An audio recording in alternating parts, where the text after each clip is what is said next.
After being out for 2.5 years, you might think you know everything about the map Lotus, but there are still things that pro teams will continue to surprise us with and new tech to be learned. Here are some things one of the top teams in VCT, Bilibili Gaming, can teach us about Lotus. The first that we can see here is this triple stack they do on top of box. So you can see here Omen TPs early on top of the box on the A line, and you can see Raze and Fade are here to support him from the bottom. This is a great way to catch enemies off guard, and you can see Neon slides right into the trap. And the two players below are safe, protected by the box, which is not spammable. And then Omen at any point can just TP out, plus the wall up, as you can see here. It's a very low risk, high reward play that you can run in both ranked and a competitive setting that might get you a few extra rounds. So definitely something worth implementing if you have the coordination for it. Next, I want to introduce this Vyse setup that Levius here does. You can see it a little bit here, but essentially he does this kind of cross section of Razors that completely denies crossing into water and getting backside. We're going to see here in a second that they look to exec, and then as they're execing, you can see they're totally cut off from getting bend or pushing water by the vines. This is a really strong way to utilize your Razors to completely deny them the entry. A lot of Vyses will put their vines right here. However, this is an incredibly spammable spot by players who are aware of it. Shooting anywhere in this direction will typically just break the vines and render it completely useless. Additionally, it's not so great because even if you pop it like here, you're going to see a lot of Razes, Neons, Jets just completely blow through it and get back to bend, which is where they want to be. You're going to want to put your first vine right here. Make sure to line it up with the edge. If you put it too far inwards, it's not going to hit onto this bottom side. And then you want to put your second vine here.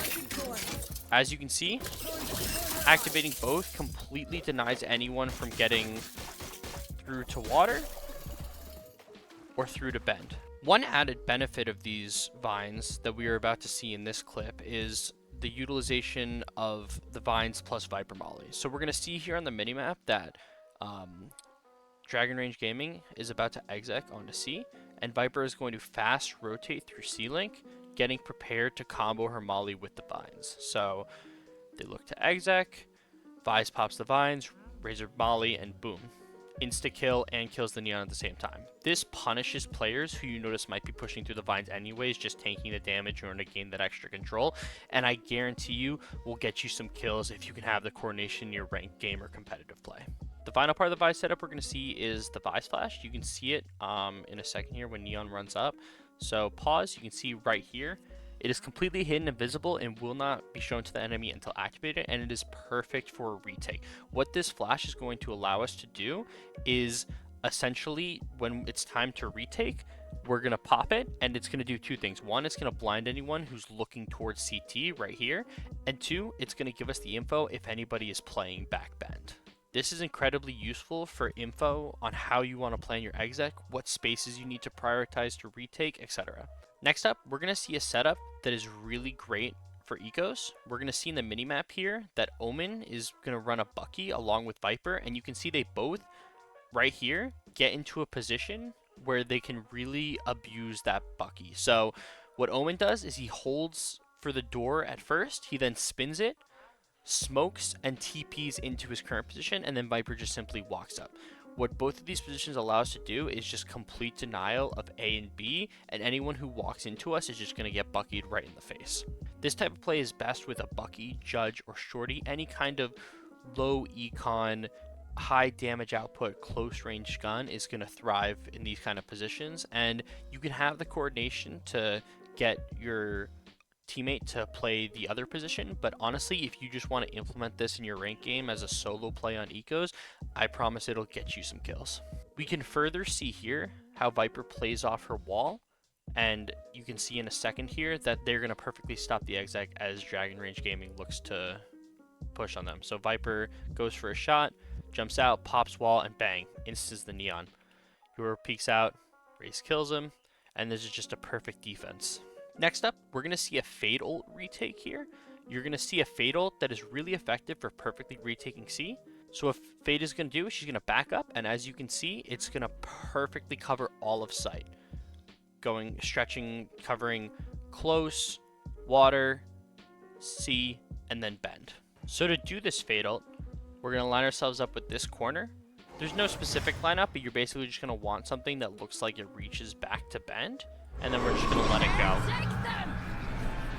Basically, you can see, aside from this little space back here, it's going to cover just about all of sight, including this close corner, and most importantly, all of anyone water. So the added benefit of doing that ult as opposed to one from this corner is you also don't have to worry about getting surprised on from anyone who decides to walk up water.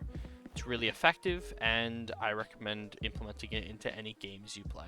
Another useful utility combo that will get you some kills is the Suck Nade. Now, everyone is familiar with the Suck Nade. It essentially allows you to contain one or more players and lower their HP to a point where the nade will kill them. However, what I don't see a lot of people doing is this specific Suck Nade, where essentially where Breach is now is where it's going to land. So we can see the Suck come out, Breach gets stuck in it, we can see the nade come out, and bang, both the Neon and the Breach are completely dead. This Suck Nade combo is very effective, especially when taking initial A main space, because what's going to happen a lot of time is players are going to run through the exact area the Suck Nade hits, and players who aren't fast enough, like Neon for example, are going to get stuck there and just die. It'll just completely deny pushes, and is also good for late retaking space, as is the case in this round. Another useful piece of util when taking space is Vyse Razors. So I don't see a lot of people use this piece of util as effectively as they could on offense, but here's a great example of how Levius from Bilibili Gaming uses it to deny space from C. So we can see in a second here that Vyse throws the first Razor, which you saw Cypher immediately destroys. We're going to then see that the nade comes out with it, and he throws another one with the nade, which you will see right here. What this allows for Bilibili to do is get that Razor off guaranteed, because the nade is going to deny the space and deny Cypher from being able to break it a second time, and then the Razor is just essentially an extension of the nade continuing to deny that space and re-entry from Cypher. Thank you for watching, and if you enjoyed, please be sure to drop a like and even consider subscribing. Take care.